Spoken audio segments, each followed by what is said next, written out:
Hello, everyone. My name is Frankanthony, and welcome back to Let Me Be Frank. So, this is episode 17, and we're on season 2. And I am excited to bring on another guest in a row, second week in a row for this season. I want to introduce, she was on season 1 in our eating disorder episode, and I want to introduce Stephie. Hello, Hi. Stephie Lynn. Well, Hi. welcome back. Thanks. So we're gonna start off this episode, like I've mentioned in one or two past episodes. I didn't really have questions for the guests specifically. Like we talked about certain topics, like the eating disorders. People got a little bit out of that, but they didn't really get to know personal side of the guest. Just in case they want to.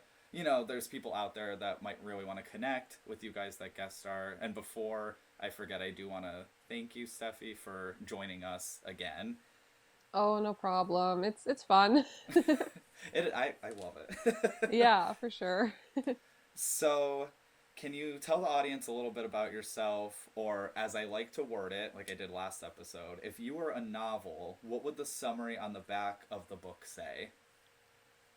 Okay, I'll try to I'll try to condense it to the back of a book. Um, yeah, I mean, my full name is Stephanie. Um, and I guess like just now, like my life right now, I'm just a stay-at-home mom of a toddler. I I've suffered my whole life with eating disorders, which we talked about in season 1. So that was like the big like struggle I've always had, and I've only found food freedom the last year. So I've made it a whole year without any regressions or anything. Like I just have complete food freedom now, Mm. and I just basically like, my days today are just being a mom and being in the moment and being able to like not worry about like the way I look or food or anything like that anymore. And I guess, my hobbies, like I'm a gamer. I like to play games and Same. yeah, I draw, I like to write, and I love trash reality TV. Like, I'm sorry. Same, I though. love, Guilty just, pleasure. I know. It's just something about seeing like people doing dumb things, whether it's scripted or not. I just love it. And yeah, I mean that's just a little bit like about me. It's not too intimate, but yeah, I think that's pretty good. Well, yeah, we'll get. We talked about too maybe doing a future episode, kind of talking about the whole video game thing in adulthood and Yeah, stuff. yeah, for sure. I would love that. Yeah. So yeah, stay tuned, guys, for that. So, for people that don't know, Steph and I went to school together. Well, we did a little bit of elementary, but I'm talking about our college years, the Hmm. beginning. We did that together. I feel like throughout the course of that, we, I know for me especially, definitely the path changed a little bit throughout time. Like, I wanted to start with music, and then that changed to writing and psychology and just all over. I couldn't figure out exactly what I wanted to do. How how did you view your future when we first entered college, and how do you view it today? Oh, that's really interesting. Yeah. So when I first started college, I wanted to be a nutritionist, which is really dangerous because I was super disordered with my Mm. eating. But I thought I still knew a lot, so I was like, yeah, even though I'm binging and starving myself right now, I can help people. I know I I could. think I think at that age, because we were like 18, 19. We were 18 when we started college because we Yeah, graduated at 17. I know for me, I felt like I knew everything at 18 when I there did was too. there was still so much to learn. I did too. And every time I would hear that like the adult brain doesn't stop developing until 25, Yeah. I would always be like, whatever, like I already know everything. Like I'm so smart. And it's true though. It's really true. Like when I see like a young person being manipulated or doing something dumb, I almost kind of am like, yeah, they still have personal responsibility, but their brain isn't developed all the way yet. Like they don't know any better. That's a Because good way I of was looking just at it. like that. Well, I was just like that. Like I can relate to, you know, like maybe someone being indoctrinated into something, you know, young people getting swept up with bad people and they don't know any better. Like they really don't know any better. They don't. um, so yeah, like I wanted to be a nutritionist, but well, I actually wanted to be a graphic designer for 5 seconds. And then I wanted to be a nutritionist. And I did that intention the whole time I was doing my liberal arts degree. And it took you and I 3 years to do it because we chose to take, like, we did our classes in a way that we worked it for us. Like we could have went harder and graduated in 2 years, but we chose to do it a different way. And we wanted to take certain classes we didn't necessarily need. And it, you know, we had fun doing it that way. So at the end of the 3 years, I actually had found that I had reached this like minimum grade requirement for getting into the nursing program for algebra 2. You need an A, and I got an A. Like I think I got a 98 in that class. You're Um, welcome. No, I'm kidding. no, Frank did basically like hold my hand through every single math class I ever took because I'm so bad at math. Like I need to be handheld. Like Well, I'll admit you it. well, you helped me with like the anatomy courses, except for the one that I didn't stay in. I was when it came to like the science and stuff, like I was pretty good in that. It's just numbers. I don't know. I don't like it. I don't like it. um, but yeah, to get into the nursing program, so I kind of was like, I think I want to go to nursing school. But then, you know, after I graduated stick, you know, that's where my eating disorder, I think I talked a little bit about it in season 1. It really finally, like, I could no longer balance my life and it completely consumed me. And like, I gained a ton of weight. I got so depressed and I had so much anxiety. I didn't even want to leave my house. So I basically dropped out of college after that. And yeah, like now, and I was actually telling you this on the phone a couple days ago, where I'm not really stressed out about having to work a career anymore because I found that like my true calling, like what I really want and what gives me like energy and happiness is like being super present with my daughter and being a mom.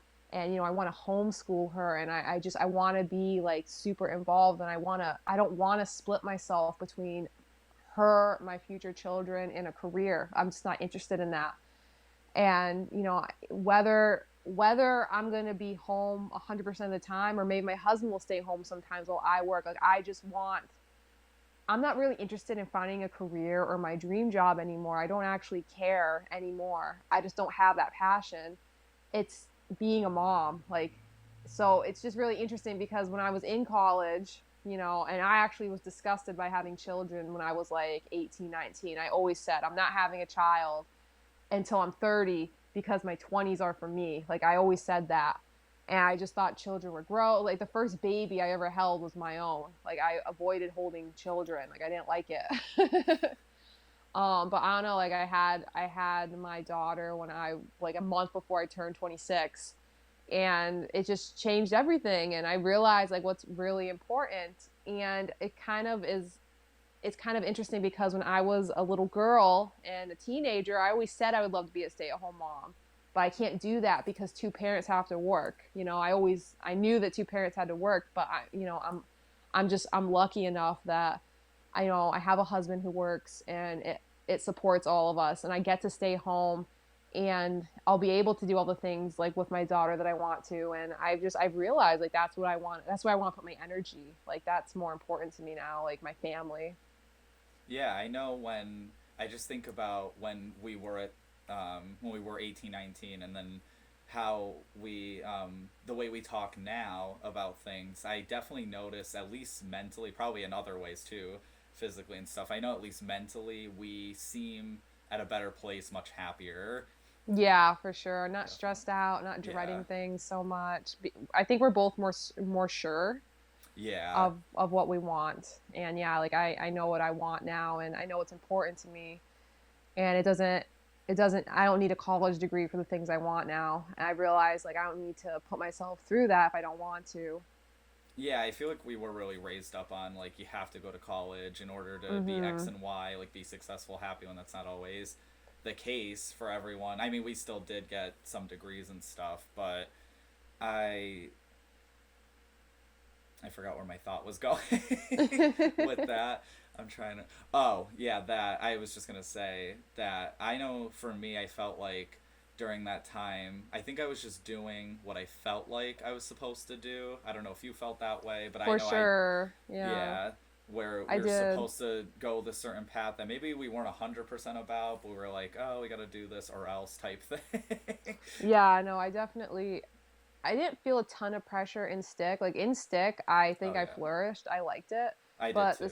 the second I transferred to AIT to do their nursing program, I just felt super forced into that. I didn't really want to be there, and I was struggling so much with my eating disorder. Like I knew I couldn't cope there, and I ended up just dropping out and owing like 5 grand in loans for no reason. Like I knew I didn't want to go.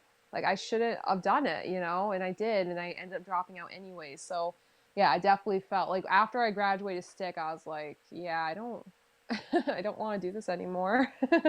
Yeah, when I went to Western New England, I definitely learned some things through psychology programs, but I know in that moment too, as I was going through certain classes and starting to feel like a little bit not pessimistic, but just like, oh, why am I learning this type thing? Like I could start feeling in the back of my head like, oh no, like I don't think I want to do this the rest of my life, but at the same time I wanted to at least try to finish. So I was like, well, let me Yeah. just like get through it, but I feel like you shouldn't just get through expensive college Oh, programs. I know. If you don't like it, don't do it. And you don't need a college program to like work a good job. I mean, you don't have to have a job you're even passionate about. And your passion might not be work related. You need to work to survive, sure. Get a 2 year degree or do a program for 8 months.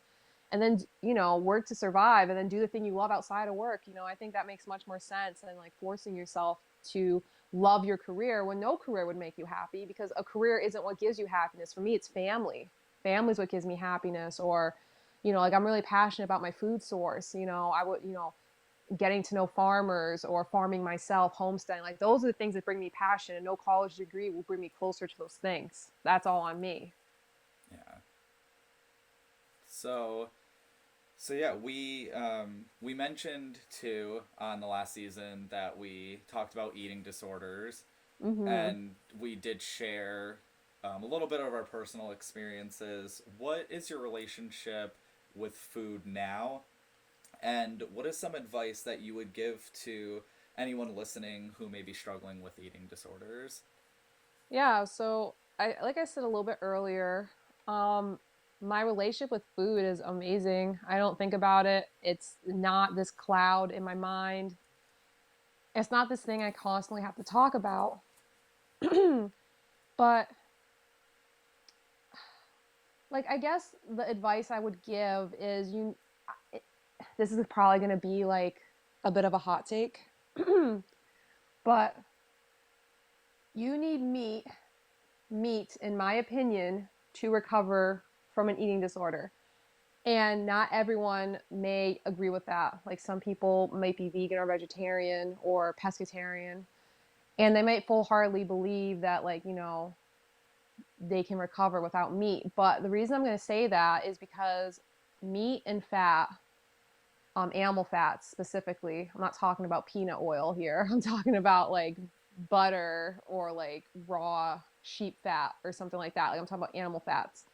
Um, those are the only essential things that our body needs to build and survive. And carbohydrates and vegetables, they are just an energy source. So they give you energy, but they have a lot of anti-nutrients in them as well. So it's really hard, I think, for an eating disorder, reaching satiation, meaning you no longer want to eat, especially if you're struggling with like binge eating. Like I'm going to be talking a lot from the perspective of binge eating. I'll talk a little bit about anorexia, but binge eating specifically, you will never stop wanting to binge if you do not fuel your body perfectly, properly, and you need meat to do that, in my opinion. That's why you see a lot of plant-based people on social media who have recovery blogs, and they're always in recovery. They never get better. They're always like, I'm doing well, I fell off the wagon. I'm doing well, I fell off the wagon. They never reach like this point where I'm at, for example, where I don't think twice about my food because I reach satiation. I fuel myself properly. And meat And animal fats have every single thing your body needs in the correct ratios, and it's most bioavailable. I know it's really hard for people who aren't into like low carb diets to hear this, because they think that fruits and vegetables have everything you need, and they just do not. They have anti-nutrients, and the plant versions of nutrients are not absorbed the same way that animal nutrients are absorbed. We don't absorb more than 5% most of the time. So you need to consider that. So if you're not eating a nutrient dense diet, which has to include meat and animal fats, you're not going to recover, in my opinion. All the therapy in the world can't help you if your body, like internally, is starving. Whether you're 300 pounds or 90 pounds, you can still be starving, because if you're not eating nutrients, what is your body going to use? So that is the best advice I can give people. Like, just make sure you're eating some meat when you're recovering. Like, don't get tripped up or tricked into eating a plant-based diet, because they're very heavily pushed in the recovery community. I would know. It halted my recovery for years, like me trying to follow these people, because I never felt satiated, because I was always hungry. So I always wanted to eat, and then I'd feel guilty. So then I would binge. That's what would happen. And, and if you're starving yourself, um, I guess the advice is pretty similar. You need to eat. You might need a little bit more therapy, because you're trying to starve yourself, like you want to be hungry. So I would say, I would definitely get professional help with that. And the biggest thing is, like, don't get tricked. Like, meat does not make you fat. Like, eating processed foods will make you fat. So, you just need to kind of like you just gotta like try it, I guess. It's really hard unless you know what it feels like. But for me right now, I eat a carnivore diet. I only eat meat, eggs, dairy, and seafood. And like, I've never been like healthier or more free in my entire life, because I'm focusing on things that are essential to my body, and I'm focusing on being nourished. And I'm not going to talk about it now, but I do have proof that my body is very, like, has reached this place that it never has before. So yeah, I think I'll leave it on that. I think that needs to probably be another future episode. Yeah, yeah, for To sure. guest star. I mean, yeah, there. I mean, one thing that I like about this show is that, all of us, we believe in different things in general. I like to bring not just one perspective on the show all the time. I like when there's a lot of different views coming on. I wouldn't just want, for example, like all the same guests to be part of the same religion or political party or something like that. I like to mix it up, Mhm. because I feel like every voice is unique in a way, and even if it's something I would, not that I don't disagree with your diet or anything, but I feel like even if I didn't 100% agree with you, it's still something interesting to at least listen to, and maybe you could there's some takeaways. Well, And what I always say is, like, when I talk about like the carnivore diet or eating disorder stuff, I'm talking to people assuming that they're not just listening to me, but they're taking opinions from multiple people. yeah, And you hear my opinion, you hear someone that contradicts it. You need to find out what resonates with you. I don't actually care if someone eats a carnivore diet or not. All I can do is give you some information, and you can take what's useful and leave what isn't, or you could completely disagree. It's fine. I'm talking from my perspective, my yeah. experience, and like my knowledge of food, right? So yeah, I love that too. I love it when people can hear, I want someone to listen to a vegan and then listen to a carnivore and then listen to someone who balances. You need to listen to everyone and figure it out for yourself, and then do your own research. You shouldn't just imprint on one person. I think that's dangerous. Yeah, I found it interesting too. You mentioned that, like, the amount of therapy in the world might not help. And Yeah. I found that interesting, because I do think about how, with therapy for eating disorders, I personally haven't gone to therapy to help with that problem, but just things that I learned through the DSM-5 and everything, I noticed they don't really recommend like a specific plan like carnivore. It would be Oh something just no. like a general American diet, Well, where like you said, it might not help. one thing, I've never gotten treatment for an eating disorder outside of talking to a therapist a couple times.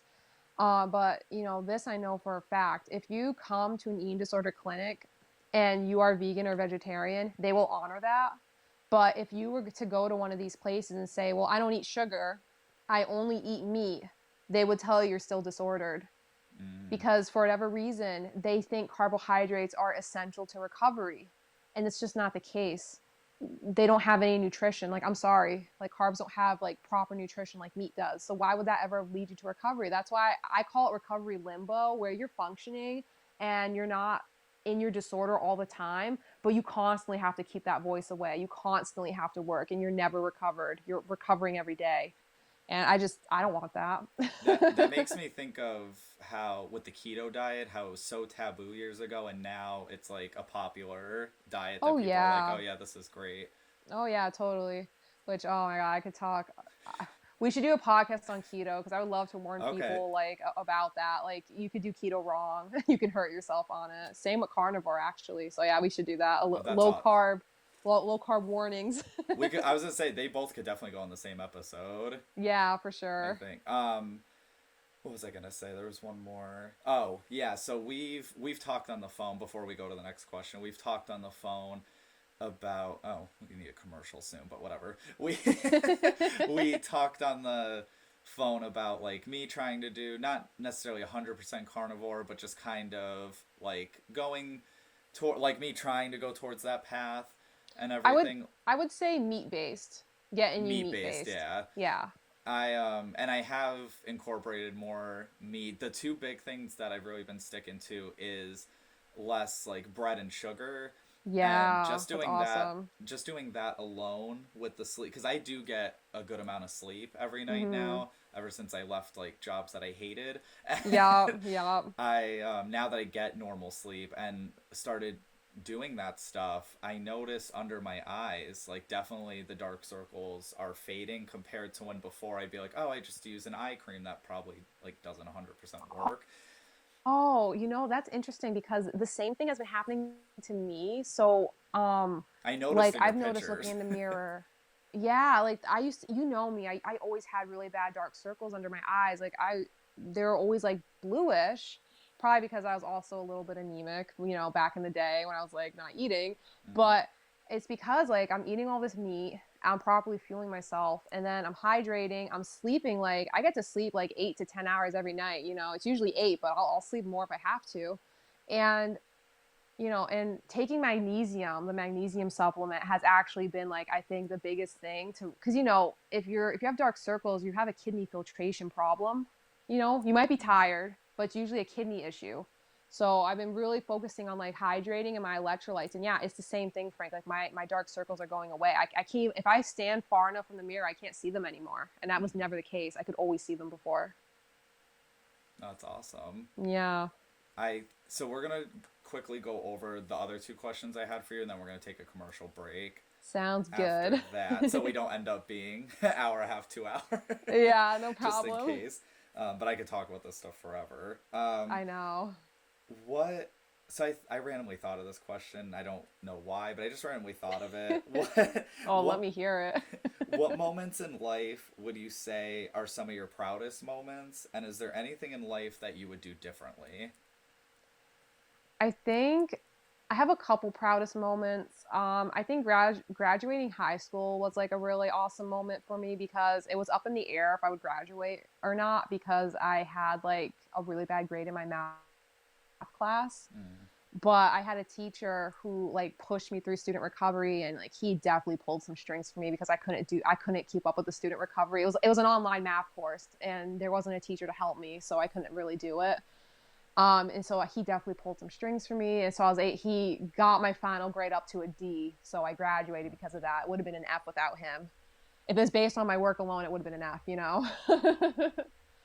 So that was a really proud moment that I got to graduate because it would have broken my heart if I didn't get to walk with my class. Mm. Um, and another proud moment was definitely like, I mean, graduating college I was proud of, but like it didn't really feel the same. But yeah, the proudest moment is probably when I took my cross country 4-day bus trip and met my now husband for the first time, which kind of ties into today's episode because I've been in a long distance relationship and I'm now currently with that person. We're married. We have a child together. Um, that was probably like one of the best moments in my whole life because I had never done anything like that before. And it was a 4-day road trip on crowded Greyhounds. And when we finally got to meet each other and we got to spend 5 days together, it was the best. Like it was literally the best. And I had to take a 4-day bus trip back. So though it made it worth it though. So basically 8 days on buses for 5 days with him. And like that is the moment that sticks out to me. And of course, my daughter being born. I think those are my proudest moments. Nice. And I don't think I would change anything in my life, even though I've struggled with the eating disorder and I've been in an unhappy relationship before.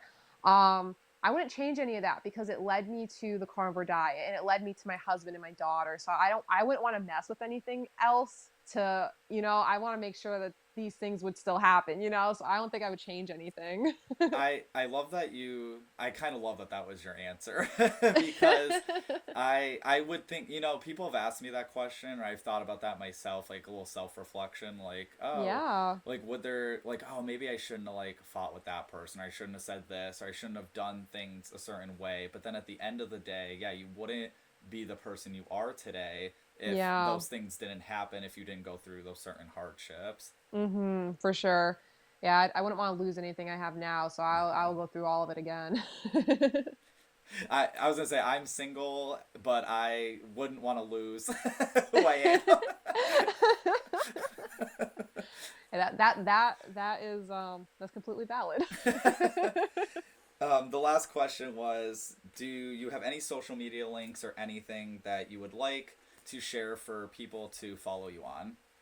Sure. I mean, I don't post so much anymore. Consider what this is a preview of what I want to do in the future. So on Instagram, I'm primal_alignment, and I have posts about food and fasting and eating disorders. And if you're just interested in that, I'm on Instagram.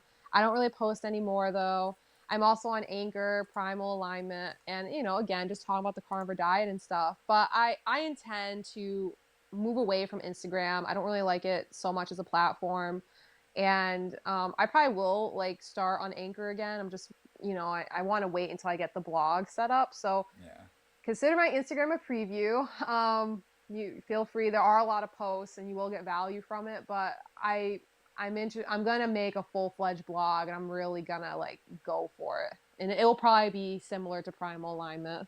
So we'll see. The blog's great. I have my podcast connected, and it's really easy to connect it to the blog. Yeah, I would love to do something like that. Just have it all in one place. And I don't Yeah. want to be on a social media platform where you can't exactly post about every single thing you want. Yeah. And yeah, I'm also thinking of starting a parlor as well, which is like Twitter, but they don't, Yeah, it's you were a talking free. about that a little bit. Yeah, I think I would want to like go on Parlor as well. I think that'd be interesting because you can say your hot takes without fear of being banned. So I'm a little interested in that too. That just made me think of, quick before we go to the commercial, there was someone that I Yeah. just saw, their partner had posted it because the other one ended up in Facebook jail because Oh, all it was it was, I guess it was like a shirtless picture of a celebrity, but it didn't even show this. Like they were on the table, but they weren't wearing a shirt. Like you couldn't see anything, but they still were banned for 30 days. holy. You know what's really interesting? I saw a post on Facebook and it was talking about how, wearing a mask can actually lower your immune system response, which is true. Um, but Facebook flagged it as misinformation. And I was Uh, like, but I know this to be true. Like, I don't need you to tell me. Like I don't need Facebook to be my gatekeeper. Like, I can go and do, research on my own. But I found that very interesting that they're now trying to tell you what information is true or not. And it's like, Facebook, who even are you? Like, I how can dare you? I can understand when they flag certain articles that relate to like, oh, this celebrity died today when they died like a few years ago, but Yeah, for sure. That's, I think, valuable. But I think But because that actually is yeah. misinformation. But yeah, Yeah. what you're saying, it does sound like they're not as neutral as maybe they're trying to They're come not off. neutral. Yeah, that's the thing. They're like trying to be moral gatekeepers, and I don't like it. It bothers me. Fuck them. No. Yeah, I know. Well, we're going to take a quick commercial break, so we will be right back. And we are back. So, the first topic that we're going to get into, you probably saw in the title, is long distance friendships. So, Steffi, I was about to say Steph. You can say Stephanie, it's Okay. fine. I was going to Don't worry say about whichever it. one, yeah. Stephanie, yeah. Steph and I, we've known each other for like 20 something years. I start to lose count. Mm-hmm. But we've known each other since like kindergarten, first grade. And we, I feel like our friendship has, well, in general, our friendship, I think about like other past friendships I've had and how there would be like fights like every week or every month. And I feel like considering how long our friendship's gone, there's been like very few bumps Oh, I within know. 20 something years, which is great. Yeah, it's pretty effortless, I feel, like when we hang out or talk or anything like that. There's no like pressure or bitterness or resentment, I guess. I think that's why it's so effortless. No, and I like that, and I don't know if this has to do with us knowing each other for so many years, but I feel like between us we can be very candid. I mean, it might have been a Yes. little bit different years ago. Like maybe I know I was my sensitivity was pretty heightened during certain years compared Mm-hmm. to now, but I do feel like we were usually able to talk about almost anything, even like awkward moments between Oh us. yeah. Oh yeah, for sure. So, Yeah. which we can get into if we want, but Yeah. because I'm pretty open about that's like I can acknowledge like things I did that weren't necessarily the best things, but now we are long distance. We used to, I mean, as kids, we were seeing each other every day for Mm-hmm. like, I remember one whole summer, I think you were at my house every single day. Yeah, I really was. Yeah. And then obviously as we got older, we weren't seeing each other as much. That would be a little weird if like we were seeing each other every day, like in our 20s, like, hey, another sleepover. Another sleepover. Yay. And stuff. So yeah, it did start to turn. I think it would still be like at least once a week. And I was then gonna say we were definitely at least once a week. Yeah. yeah, we usually try. I feel like that's a good thing. That's even me, honestly, which we'll get to relationships, but that was even me in relationships. Like I like my space here and there. Like I Yeah. don't when I do Hmm. see someone every single day now, it's like I'm like, okay, it's getting a little annoying. Well, yeah, you get like an overload, like a social overload. And it's like, okay, I need a break from Yeah. interacting. And now we're long distance Yeah, we and are. that I think about friends who go to college or just in general friends who do live close and then they become long distance and they kind of lose touch, and I feel like we've handled that in a good way. Like I feel like this is a good segment to give some advice to other people for long distance friendships, and we could talk about other Hmm. things that have happened or whatever. Yeah. Um, yeah, so I would say like I feel like long distance isn't what it used to mean. Like if it was like in the 90s and we suddenly had to move apart from each other, like we'd have to rely on like letter writing and it'd be really hard to like emotionally connect. But I feel like with the modern day and technology and cell phones and live chats and stuff like Yeah. that, it's really easy to almost have every single aspect of your friendship. The only thing missing is really like physical touch, which is unfortunate. Like we would always hug when we would see each other. So, that's unfortunate. We don't do that anymore. But, we still like, oh, like Frank, I got a new game. You have that game too. Like, let's call each other and play together, or I have some juicy stuff to tell you. Like, let me call you real quick. So, like, so like I feel like a few times a week we like will chip out a few hours here and there and like hang out. We're just on the phone instead. And you know, I would love to play some of the in-person games we used to, like, Double Dash or Fortune Street. Like, I would, of course, love to play those games with you now. But, we still get to do quite a lot. And I feel like our friendship hasn't diminished at all because of the distance. I mean, I think we're over 3,000 miles apart from each other right now. Um, and I still feel quite close to you, if that makes sense. No, So yeah. no, I do. the same. I think one thing that's really strong about our friendship, and I think this dates back because of us knowing each other during a certain time period where there wasn't like we always talked on the phone and we had to. There Yes. weren't cell phones and stuff like there are today. Yeah. Where now people don't like to talk on the phone. It's more like texting or instant messaging more so, which we do that too, but Yeah. we still do the phone calls, and I We think that prefer the phone calls, I think. Like if I need to tell you something, I go, "Oh, Frank, can I call you?" I don't text it to you first. You know what I yeah. mean? Like, "Can I call you?" And I don't know, whenever me and you start texting back and forth like a lot, I start like thinking like we should just call each other. Like it'd be better, you know? Well, with our conversations too, I think about how whenever because if we did text, usually back then it was just, if we did text, there was a purpose. Like, it wasn't just a check-in necessarily. It was like, oh, when can Yeah. we see each other and we could just update each other. Exactly. It was always kind of like we would be setting an appointment. Like I'm just texting you to confirm we're still hanging out Wednesday, you know? Yeah, like we didn't do certain things that I talk about in, and I want to say it'll be 2 episodes ago. I talk about, there's a segment that I talk about small talk and how the question "how are you?" there's not like a lot of weight behind it, because usually when people ask that question, they're not really caring about necessarily how you are, but more so they want to get something across. There's a point why they're Yeah. contacting you. It's not like they didn't usually people don't just reach out to, see how you're doing. There's usually, like, for example, and no offense to random guys on the internet, but usually if a guy will ask me how are you, it's because they want to say like I'm sexy or something. Oh my God, Like there's yeah. there's definitely a reason behind it. And for us, we just kind of skipped right to the point of like, I want to hang out. Yeah, like I want to hang out, I want to do this or that. Yeah, or I have something to tell you. Can we go on a walk? You know, it'd be like that. Yeah. Like we save all the like the important stuff for like we want to hear each other's voice say it. You know, we don't text like things that we feel are important. Or back then, we would want to be in person. You know. Yeah.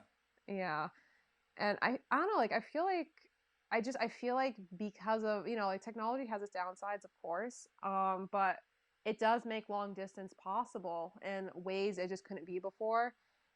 And like I feel very lucky for that because it'd be heartbreaking if I only got a letter from you every other month.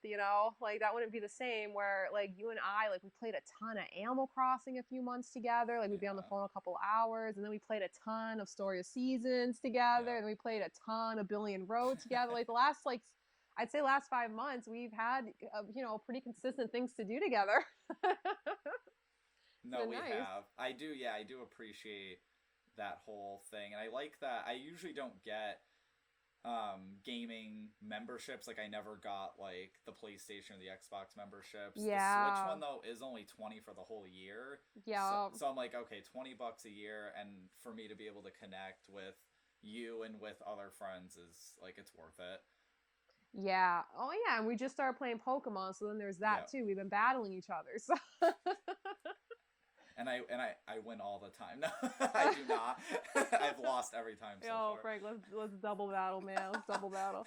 You did win our first match. You won our first match, the first Oh, single the match. time ran out. Yeah. Yeah. Yeah, I still It think I was could like a come back, honestly. technicality. I didn't even technically win. Because, like, so we used to, a fun fact about our friendship, games like Mario Party and Mario Kart, we keep Yeah. tallies on who won. Oh So yeah. stuff like that whole thing we would not count. I know, like, in the past, Ah we'd be like, yeah. I know. Like I kind of count it as a draw in my head because like yeah. I had that Shiinotic. Like I still think I could have. But that's not even an original party member. That's what pisses me off even more. And I traded you him. You did trade him. Yo, he's level 54 for me right now, so how mad are you? My Pokemon are pretty good in level right That's now. good. So I'll still lose. Who knows? But We'll see. yeah, and I mean that's a topic that's gonna be for a future episode with the video game thing. But that is a game that we even Yeah. played back then that we Oh my still do god, now. since And Yellow. I think definitely we don't have 100% every single same interest, but we do have Mm-hmm. some commonalities that help kind of with Well, like You know what's bonding. funny? Like, I feel like you and my husband both represent half of my gaming interests. Mm, So, like, for you, it's like the party games and the simulation games, like the dating sims, like Harvest Moon or like Story of Seasons or yeah. Pokemon, which my husband does like Pokemon as well. But my husband's more like online first person shooter. Like, we love to play Fallout together. Like, it's just it's different. But yeah, like, it's interesting. Oh, God, Sims. Like, you and I love the Sims. But my husband's not interested in the games like you and I are interested Yeah. in. And you just don't have an Xbox. You haven't really. It's not that you wouldn't necessarily be interested in the games me and my husband play, but you just don't even have access to them. So it's just interesting. Like I kind of get. I have like a person for each half of my gaming interests, I guess. Mm. It's just really funny. I used to very quickly. I had an Xbox 360 that I barely played. Oh, It was one of those things because I don't think when you were younger, I don't think you played much Xbox, right? Like, and um, then you kind of I slowly got was I got I think a 360 for Christmas one year. I got like the Halo 4 special edition one for Christmas. okay. And I think when I think like Skyrim and like Fallout 4. Like Skyrim I did play on the PS3, but I remember like soon after that I got the 360, I think. Okay.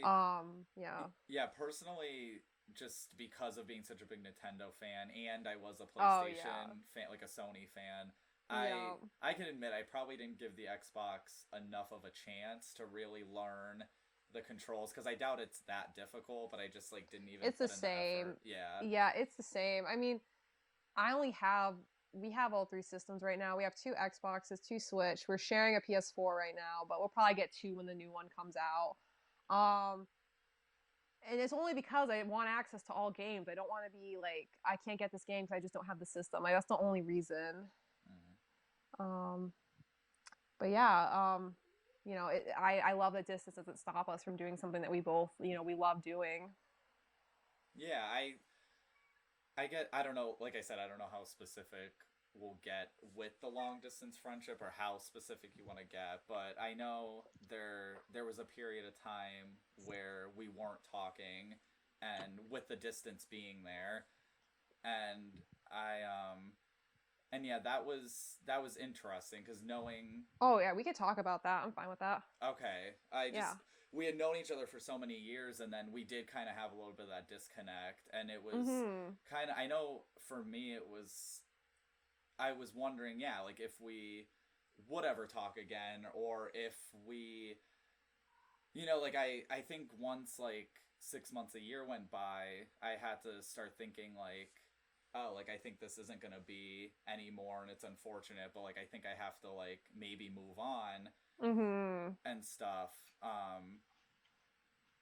But yeah, so yeah, like I said, I don't know how specific we'll get. Yeah, I can go into it a little bit and then we can Okay, go from there because I'm fine with that. okay, Yeah, like I moved away to be with my husband for real. Like we weren't married yet, but like I moved away to be with him. And we got married and stuff. The issue was that I got pregnant like really fast and which wasn't a bad thing. It just it I I fell into this like prepartum depression and I just felt really depressed and I didn't really want to talk to anyone like through the phone. Like I wasn't really even talking like to my family that much either. Like I just didn't feel like talking to anyone. And then, months and months go by and then I started getting anxiety like, "Oh my God, like all this time has passed. Like he has to be like pissed at me.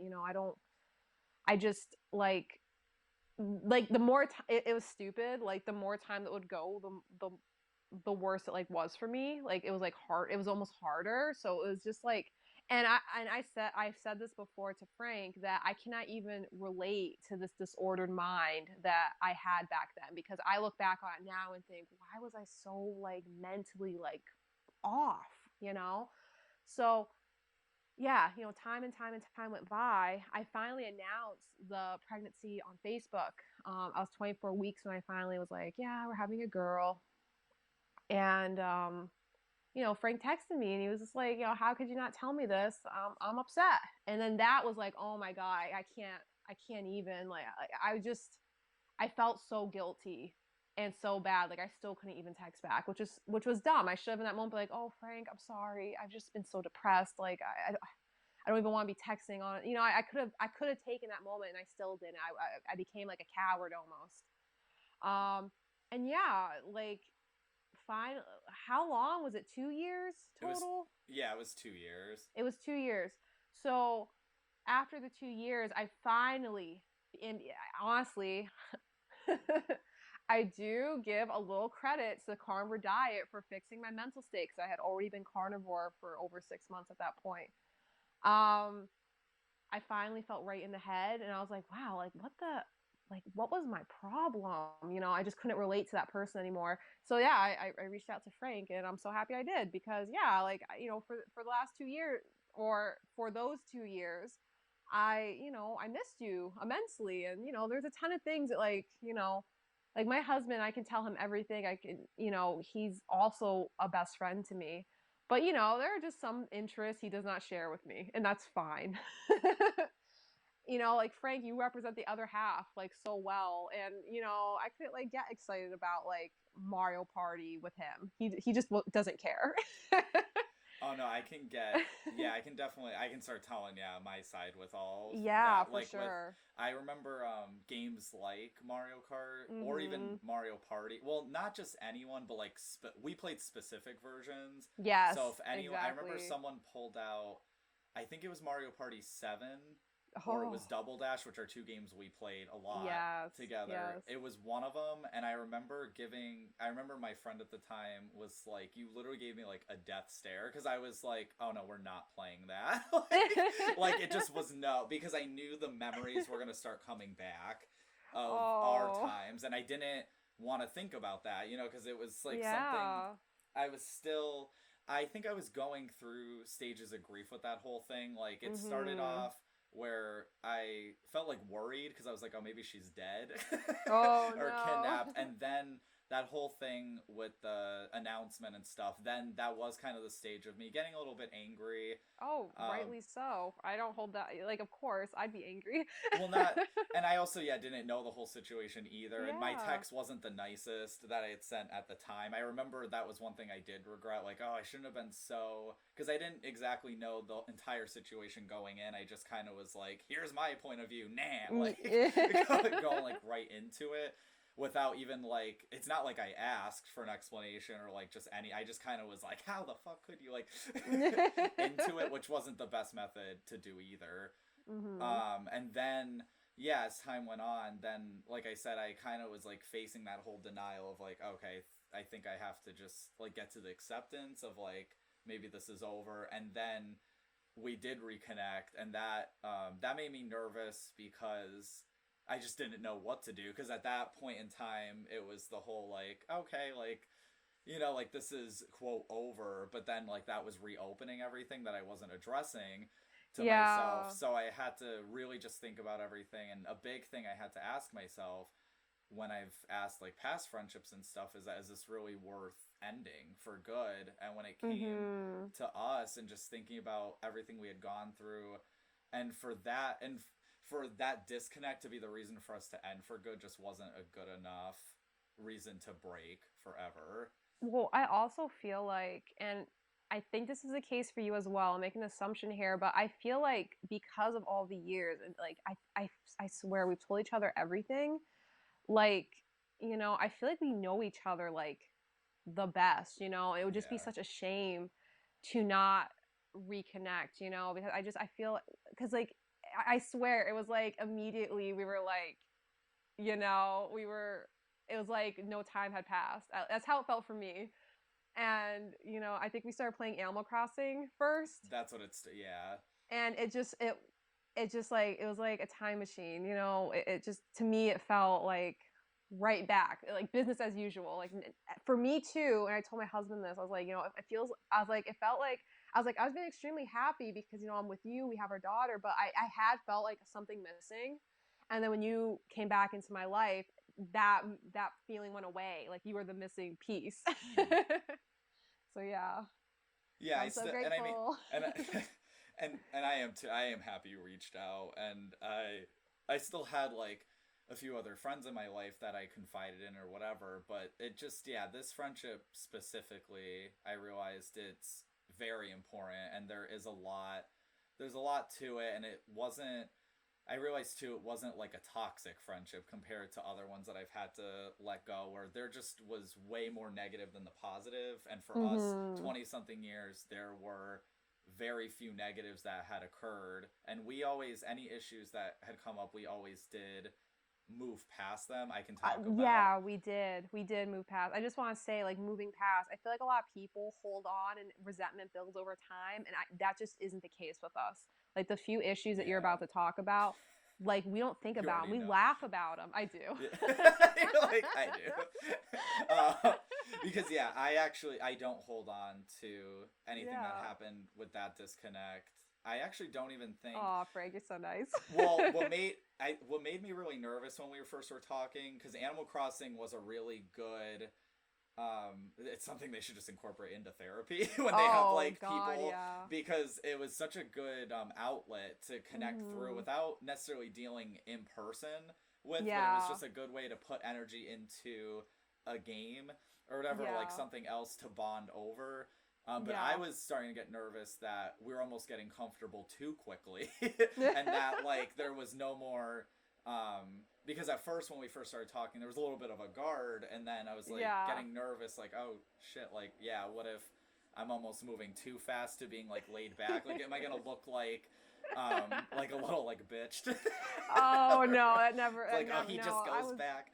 no, I was just so grateful. Honestly, I was just so happy. I was like, wow, it feels awesome. Like I'm talking to Frank again. I was just like I was almost like high off of it, like I just felt euphoric. So I didn't even notice that, I'll be honest. But I did something. This doesn't really have to do with long distance, but I feel like might as well mention it, because Mhm. it's not like we're this friendship where I never did anything wrong.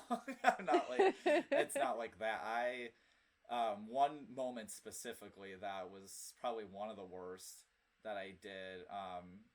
Steph's boyfriend at the time, and looking back now, it's like so dumb, because it wasn't even just because we were a little bit younger. Like, it Oh, we were really, young looking back, it babies. literally was just a crush. Like, I barely knew Mhm. this person, I barely knew her boyfriend or anything, but I think I know what it was. Mhm. As that relationship for you was starting, my very toxic relationship was Oh my ending, God, yeah. where it was like, oh my god, like, meeting him was a fresh of breath air. It's just, Yeah. he was your partner. That was the issue. Like, this wasn't just some single guy that I was getting to know. Like, I was Yeah. starting to develop a crush on your partner, which is usually something that ends friendships forever.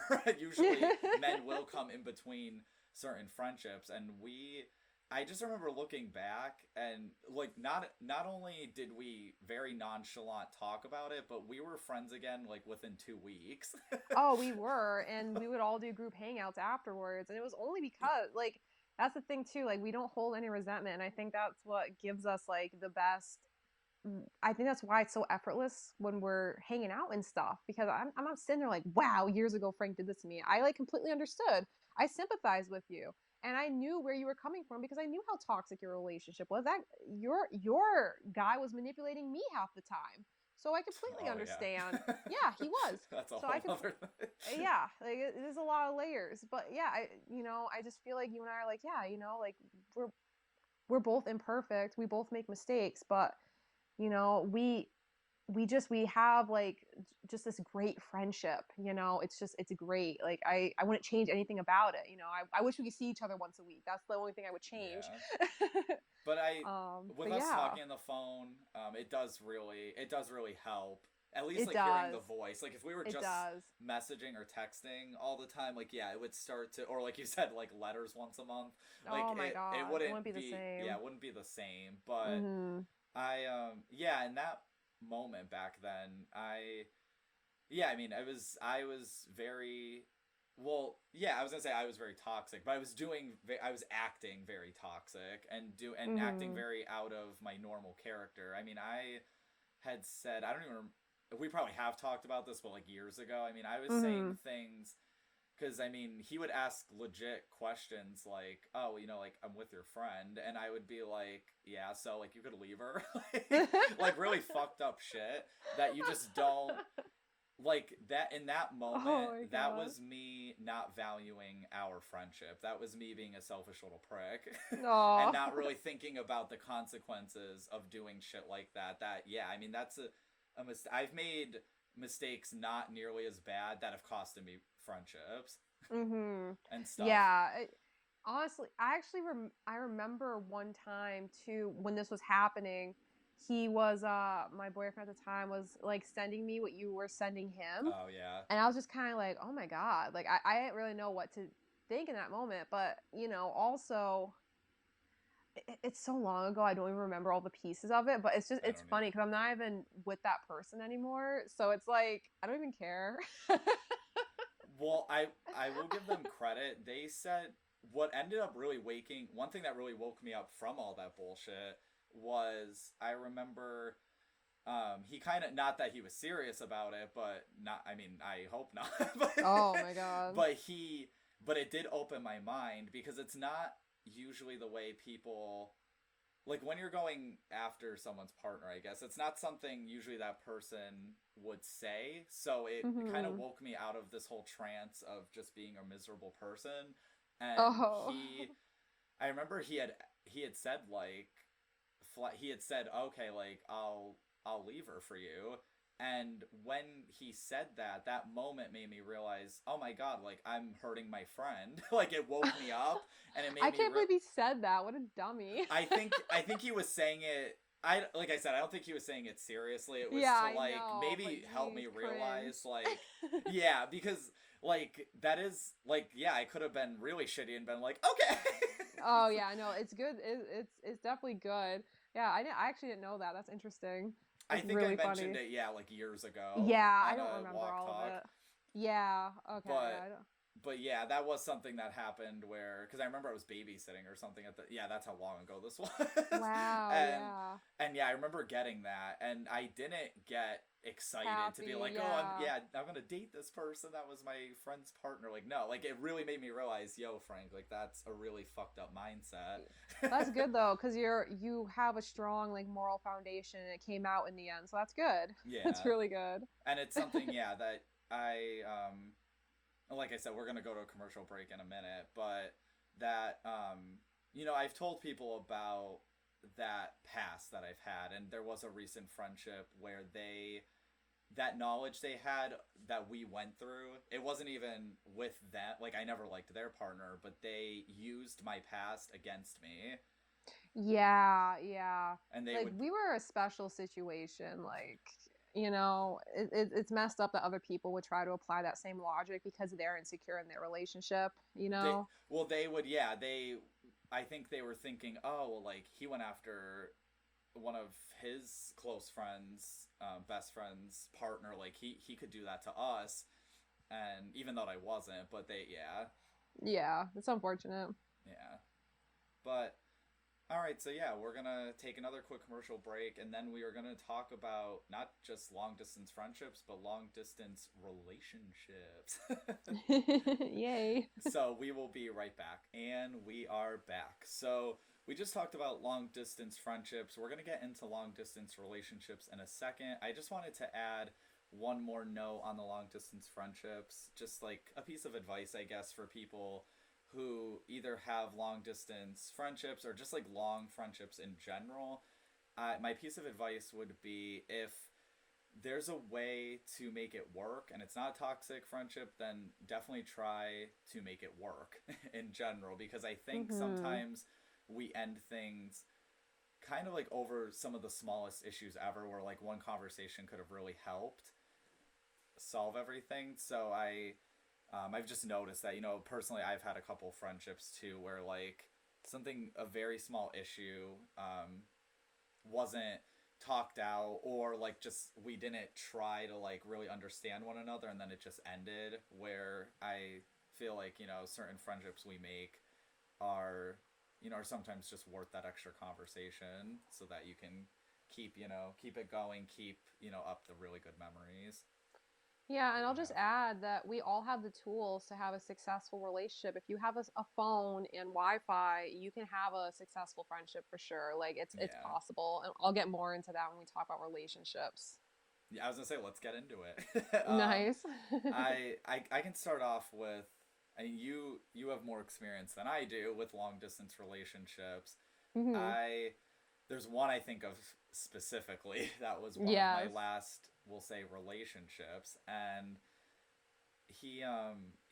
I mean, this is, I feel like this is like the typical, because long distance can be any distance. It could be Yeah. like an hour away, it could be 3,000 miles away type thing. And this person I was dating was, they lived 2 hours away. So it wasn't Hmm. necessarily like super long distance, almost like to where people would claim it would be impossible, like that stereotype. It was Hmm. still something, I guess, a little bit annoying. Yeah, But yeah, if it's a burden to get to that person, it's probably long distance and it's just not like easy, you yeah, know? where we did talk on the phone every day. We actually video chatted too, so we did see Yeah. each other, and we were only able to go on a couple dates before it just went to shit. But but looking back and thinking about some of your experiences that you might share on this episode, I Hmm. think about how I used to really think that long distance relationships in general were just like impossible and just complete, like, just like, yeah, not the best, compared to an Hmm. in-person one. But I realized too, just with the person I was dating, they weren't the right person to have a relationship with, especially a long distance relationship. It takes a lot of, well, in my opinion, it definitely takes some effort It to does. Yeah. do things. And if that person isn't going to give effort or any sort of commitment, you probably shouldn't really have a relationship with them in general, let alone a Hmm. long distance one that might be a little bit more challenging. For sure. Yeah, I could say that like I think a long distance relationship will make it apparent very quickly if they're the wrong person for you because it does take more effort than normal. Like it is more effort. It's harder than an in-person relationship. I've only had two long-term relationships in my whole life. And one the guy lived 20 minutes away from me, and then the other one the guy lived 3,000 miles away from me. And, I almost feel like if me and the first guy were long distance, it would have been apparent a lot quicker that we weren't right for each other. That's Where interesting. I do think that because it's more work and you have to trust so much more than someone who's in person with you. Oh, definitely.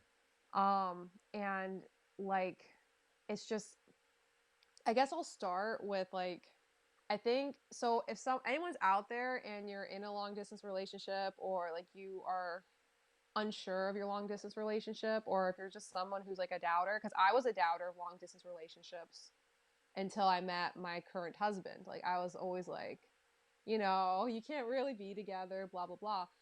But I think if you're in a long distance relationship, the first thing you need to have is the determination to meet each other. So if you ever watch like Catfish, for I was just example, thinking. I love that show, God. Um, you like you both need to have an equal desire to meet the other because if you're always kind of like, oh, we've been dating for like 5 years through the phone, like that's not a healthy long distance relationship in my opinion because you do need to see each other in person to make it to authenticate it. No matter how sure you are over the phone or video chat, you need to meet in person. I mean, me and my husband, like when I was taking that bus trip, we were so excited, but I know in the back of our minds we were both nervous because like, oh, we're gonna be in person now, like is it gonna still be the same, which Yeah. thank god it was even better. But there are people that meet in person and like you see it on Catfish when the person actually isn't a catfish, like they'll meet in person and they just don't jive with each other and then they go their separate way as friends. That happens all the time. I mean, 90 Day Fiance, that toxic show, they break up all the time because it's not the same in person. I'm sure that show is scripted. Like, don't get me wrong, Oh, but I think prob it's a good example though. I mean, you could still like take lessons from these like really bad couples.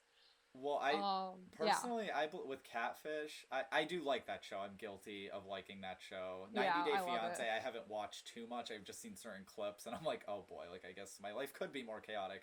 Oh But God, yeah. but with Catfish, I personally believe they kind of make long distance relationships look bad. They They have a lot do. of negative outcomes they air. Like they don't. Mm-hmm. I feel like they don't really air nearly as much because I think with TV, like you need the drama and you need Oh yeah, that's the why I'm heartbreak watching and it. stuff.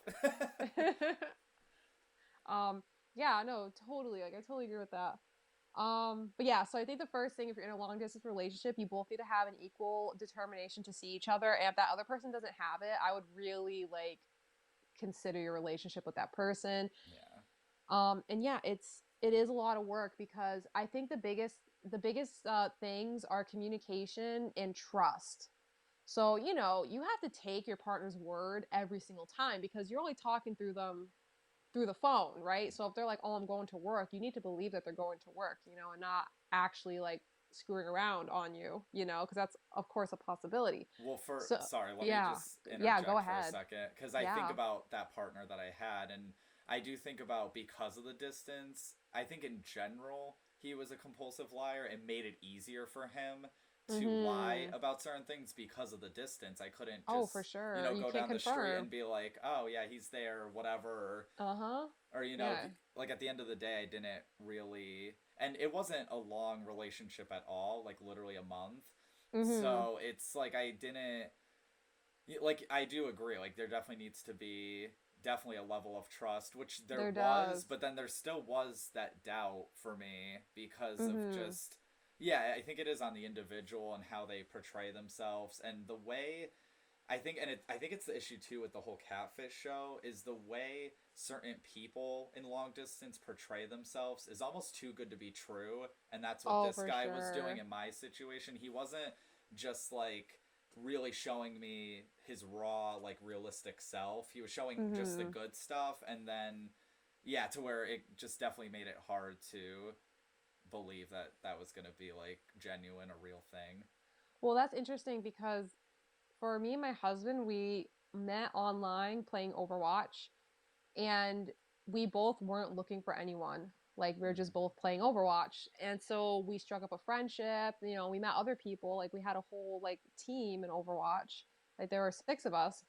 And we just were friends. We didn't have any expectations. So I Mm-hmm. feel like because of that, we were authentic right from the get-go because like, you know, we never thought in a million years that you know anything would happen and you know then we developed a crush on each other and then finally it developed into a relationship but you know I think we were lucky in how we met because we didn't really because even in person dating you give your best self and it's not an accurate representation usually you know that comes with time because it just you know everyone wants to make a good impression that's totally fine there's nothing wrong with that um so I just feel like we're really lucky that standard was never there because we never there was no expectations anyway so we were just ourselves and that really worked and yeah like I'm really grateful that like me and my husband we always had like a level of trust with each other like when he would say he was doing something I knew he was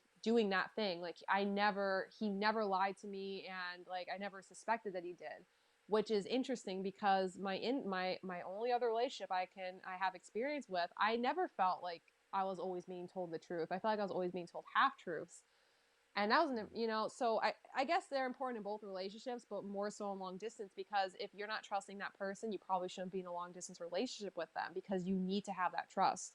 Yeah. Um, and we, you know, we both had the determination to meet, and then we did. So we were long distance for I think 3 months, 3 or 4 months, and we met for 5 days and then we were long distance again for another like 3 or 4 months and then we finally were able to be together so you know I think we've been in person for years now and we're married so it's gone pretty well so yeah I think what makes it successful is you know you need to just really have that communication and your cell phones make it possible I mean I feel like we were able to do everything except touch each other you know like we could play all the games we wanted to we would watch the same shows together like we would sync up and then push play at the same time we'd watch a show together we'd eat dinner together over the phone, and like I would be, I'd cook, and he'd be cooking too, and you just it's different, but it could still be just as rewarding. And as long as you both have the understanding that this will be in person one day, like I think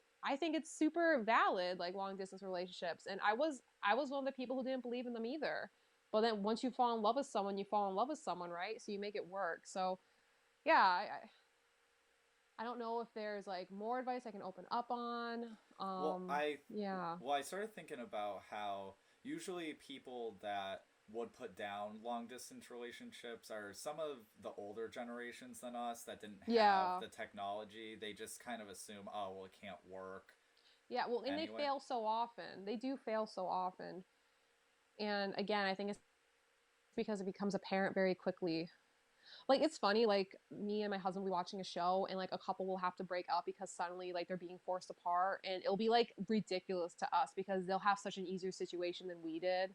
Like they'll be like 5 hours away from driving, and it's like, okay, and like we were 3,000 miles away. It's 4 days of driving, like, Yeah. okay, you have to drive for 5 hours like Crimea River. I feel like people don't really understand. Like it is more effort, but it's not that bad if you're with the person you love. Like if you're willing to let your relationship just end because of distance and you weren't really in love to begin with anyways. Like that's how I view it. Like that person's just not right for you. Like if you're not willing to do the effort, they're not right for you anyway. So yeah, you should cut your ties.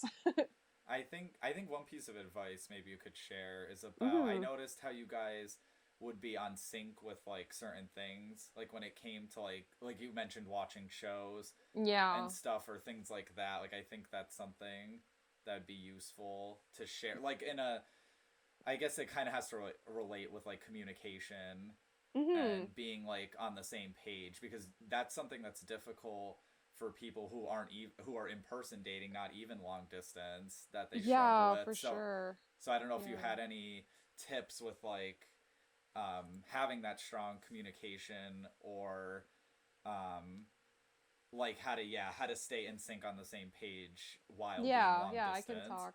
I can talk about that, sure. Yeah, so like being in sync, which is funny, like you said, in sync, because like when we were first starting out, we're like, ah, we're so in sync together. Like we'd say that, like me and my husband all the time, like we're so in sync. I can't believe it.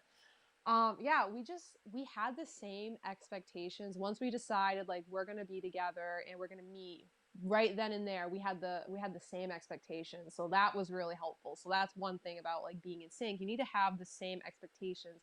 If one of you isn't willing to like work hard to meet, then it's you're not on the same page.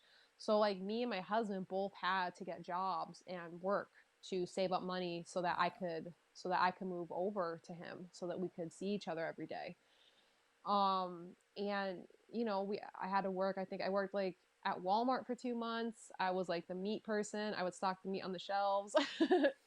I worked in the cooler all day, and like that was my first job I actually ever worked, which is probably insane for someone to hear. But I've always been a student my whole life. So that was my very first job, and I never thought in a million years I would like work a minimum wage job, which it wasn't. I made like 12 an hour, but I just never thought I would ever do that. But because I'm going to do everything in my power to meet this, to live with the love of my life. I'm going to do that. And same for him. Like he worked a very like labor intensive job that he hated. He hated that job, and he still did it so that he could save up money for me as well. And I think we both had like that expectation. We're both going to do everything we can. Also, you need to work your schedules around each other. So there's a 3 hour difference. I was 3 hours ahead, he was 3 hours behind. So, that, you kind of had to work with that a little bit. I would be up until like 4 in the morning, usually, 3 or 4 in the morning. And he would, be up until like 12 or 1. So I had to stay up quite late so that we could hang out after our shifts, because he got home a few hours before me, I think, because of the time difference. So we both have to stay up a bit, and that was fine. You both have to be willing to make the same sacrifices. Like we were both willing to sacrifice a little bit of sleep because we both worked that day, and not all our days off would line up. We were both willing to work jobs we weren't thrilled about because we knew it would lead us back to each other, so it was worth it. I think, yeah, being in sync is incredibly important because you guys need to both be willing to put in the same amount of work. And if you're doubting what your person is telling you, like I never doubted a thing he said. Like and it all has proven to be truthful. And to this day, like, and I just didn't even have that in my other relationship. Like I always doubted everything they said. So it's just, you need to have that too in any relationship. Like you can't, if you feel like you're doubting someone all the time, like, and if you have proof they are dishonest, like it's just not you being paranoid, then yeah, you should probably ask yourself, like, you know, is it even worth it anyway? So yeah, yeah, I would say it's like you just both need to be willing to make the same sacrifices. And I think that is what puts you in sync. And you're both willing to work the same amount and you're both willing to, you know, it's hard. It's hard for a while, but it pays off because they can be successful as long as your end goal is to live together and be together. You will be successful because that's the case now. I mean, we have like the most amazing daughter. Like she is the funniest. Like if we had never met, she wouldn't exist. And she's just like such a ray of sunshine in this world. Like it is possible to like reach the end where you guys will be together. You just both have to work for it, and you both need to accept that, like, if we don't meet, this isn't a real relationship. I do think that you have to meet. You definitely have to like be together in person. I definitely think if one person is putting in a lot more effort than the other one, it's definitely going to be much more difficult. Because, yeah, how you were saying you both were working and Mm-hmm. stuff, you can't. I think it's definitely more difficult if you have one person who's working really hard to get tickets to see each other because like some Yeah. people will fly or whatever, and Yeah. then the other person isn't putting any effort and they're not really, maybe they're not taking it as seriously as the other person. It's obviously, that stuff I feel like we've seen on Catfish too, where it's just, Oh, for sure. It's casual for one of them. Like, oh, yeah, we're just having fun. The other person's like, yeah, but you're my soulmate. yeah, it's definitely most likely not gonna work as Mm-hmm. easily. I guess to kind of wrap this up, do you have? I just think about all the people because of talking online and how they might get comfortable through text message or instant messaging, and maybe they're not video chatting as much or Oh, talking on yeah, the that's phone. interesting. Do you have any advice for? Because you said too, like you guys have to put in that effort to make it work with like Yeah. seeing each other and stuff. Do you have any advice for people who are nervous to meet one another? Yeah, I do. So I like that you said like people will text. And yeah, that is true. There are long distance relationships where they won't talk on the phone or video chat. And I think that is super like detrimental to your relationship. Like if you both are home, you should be on the phone if you want to talk to each other. Like why are you texting? Like you need to hear each other's voices. You can edit yourself too much through texts. It's not as genuine. Like I do think you need to, like you and I with our friendship, like being on the Yeah. phone is more important and it feels more authentic. It's the same with your relationship. You need to be on the phone. You should not be texting unless you're at work. Like him and I only texted if we were at work or one of us was at work. That's the only reason. If we were both on the same days off, because he has a rotating schedule, 4 days on, 4 days off, so our days off didn't always sync up. If we were on the same rotation of days off, like our conversation on Facebook Messenger would be like 72 hours. Like that's how long our phone call would go for because we would sleep on the phone together. Like you need to, which obviously that is excessive, but I'm saying you should be on the phone if you're both home and you want to hang out. You should be on the phone. Um, what what was the other half that you said? Was it just advice? Oh yeah, it was pretty much Yeah, just yeah. just advice. Okay. Yeah. I think like not wasting your time is important. So I think it becomes apparent very quickly. Like it was, you know, at first when we first started like kind of getting romantic with each other, we both had pretty low expectations because of the mileage and stuff. We're just like, oh, we both were like, we're just having fun. And that probably only went on for a couple weeks before we're like, yeah, we have to meet. Like, we feel very strongly about each other. So you should, you both should be like, like you said earlier, in sync. So we were always in sync with what we both wanted. And so if that just isn't lining up, like, don't waste your time because there are these people who are in relationships for 3, 4, 5 years and they don't even video chat with the person once, and that's not right. Like that's not a relationship. You're just wasting your time. So I think that's the biggest advice is do not waste your time. It is so hard to do a successful long distance relationship that it should become apparent very quickly what their intentions are. So if they're not willing to meet you, video chat with you, talk on the phone, they're just casual, they're just having a good time with you.